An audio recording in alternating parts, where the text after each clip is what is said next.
Hi hello welcome to cinema society.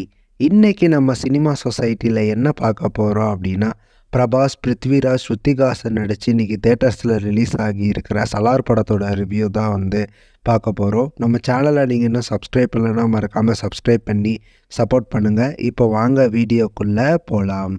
பிரபாஸும் பிருத்விராஜும் பார்த்திங்க அப்படின்னா ஃப்ரெண்ட்ஸாக இருக்காங்க கான்சார் அப்படிங்கிற ஒரு ஊரில்.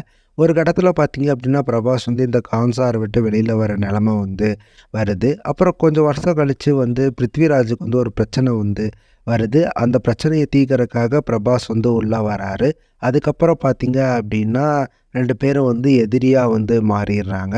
ஸோ ஏன் எதிரியாக மாறுறாங்க, அதுக்கப்புறம் நடக்கக்கூடிய விஷயங்கள் தான் பார்த்திங்க அப்படின்னா இந்த சலார் படம். சலார் படத்தோட ரன் டைம் பார்த்திங்க அப்படின்னா கிட்டத்தட்ட ஒரு 3 மணி நேரம் பக்கம் போகுது. பட் 2 ஹாஃபும் பார்த்திங்க அப்படின்னா நல்லாவே எங்கேஜிங்காக எடுத்துகிட்டு போயிருக்காரு பிரசாந்த் நீல். ஸோ இந்த சலார் படம் பிரபாஸ்க்கு ரொம்ப ரொம்ப முக்கியமான படம். ஒரு கம்பேக் படமாக அமைஞ்சிருக்கான்னு சொல்லி பார்த்திங்க அப்படின்னா, இதுக்கு முன்னாடி ரிலீஸ் ஆன ஆதிபுருஷ், ராதேஷாம், சாஹோமை விட இந்த படம் நல்லாவே இருக்குது.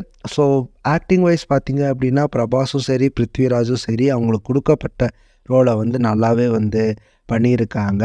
பட் இந்த படத்தோட ஒரு முக்கியமான மைனஸ் என்னன்னு சொல்லி பார்த்திங்க அப்படின்னா, நிறைய இடத்துல கேஜிஎஃபோட ரெஃபரன்ஸ் அப்படியே இருக்குது. ஐ மீன் சொல்லப்போனால் என்னதோட கேஜிஎஃப் தான் சலார் அப்படிங்கிற மாதிரி எனக்கு ஃபீல் ஆச்சு. ஒரு சில ஷாட்லாம் பார்த்திங்க அப்படின்னா கேஜிஎஃப்பில் என்ன இருந்துச்சோ அப்படியே இருக்குது. சரி இதுதான் ஃப்ரேமில் தான் எப்படி வருதுன்னு சொல்லி பார்த்திங்க அப்படின்னா பேக்ரவுண்ட் ஸ்கோரும் அப்படி தான் பண்ணி வச்சுருக்காங்க. ஸோ கேஜிஎஃப் படத்தில் பேக்ரவுண்ட் ஸ்கோர் நல்லாவே பண்ணியிருப்பார் ரவி பசூர். பார்ட் 1க்கும் சரி பார்ட் 2க்கும் சரி.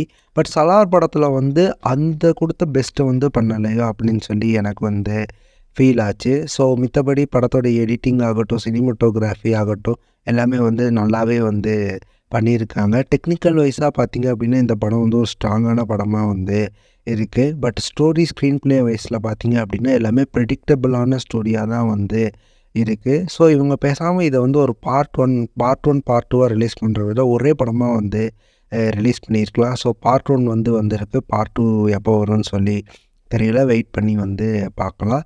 ஸோ இதான் சலார் படத்தோடைய ரிவ்யூ. இந்த ரிவ்யூ பிடிச்சிருந்தா லைக் பண்ணுங்கள், மறக்காமல் உங்கள் ஃப்ரெண்ட்ஸுக்கு ஷேர் பண்ணுங்கள். முக்கியமாக நம்ம சேனல் சினிமா சொசைட்டியை சப்ஸ்கிரைப் பண்ணுங்கள். தேங்க்யூ.